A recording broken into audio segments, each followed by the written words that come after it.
আসসালামু আলাইকুম। আজকের এই ভিডিওতে আলোচনা করব ইসলামের ইতিহাসের এক গুরুত্বপূর্ণ অধ্যায় বদর যুদ্ধ। এই যুদ্ধ মুসলমানদের জন্য ছিল আল্লাহর পক্ষ থেকে এক মহা বিজয়ের নিদর্শন। হিজরতের ২ বছর পর ৬২৪ খ্রিস্টাব্দে বদর নামক স্থানে এই যুদ্ধ সংঘটিত হয়। মুসলমানদের সংখ্যা ছিল মাত্র ৩১৩ জন।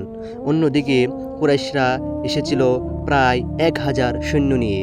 সংখ্যায় অনেক কম হলেও মুসলমানদের ছিল দৃঢ় ঈমান, সাহস এবং আল্লাহর সাহায্যের উপর পূর্ণ আস্থা। যুদ্ধ শুরু হয় একক দ্বন্দ্বযুদ্ধ দিয়ে।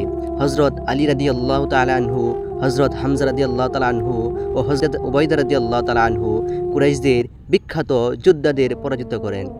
এরপর মূল যুদ্ধ শুরু হলে আল্লাহর পক্ষ থেকে ফেরেশতারা এসে মুসলমানদের সহায়তা করেন।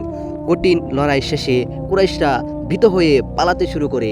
এই যুদ্ধে কুরাইশদের প্রায় ৭০ জন নিহত এবং ৭০ জন বন্দী হয়। অন্যদিকে মুসলমানদের শহীদ হন মাত্র ১৪ জন সাহাবী।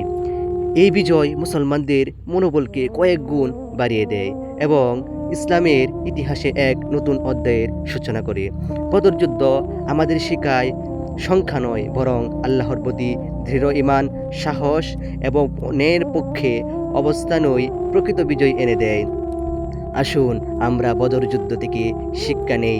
আল্লাহর উপর আস্থা রাখা, ঐক্যবদ্ধ থাকা এবং সত্যের পথে অটল থাকার।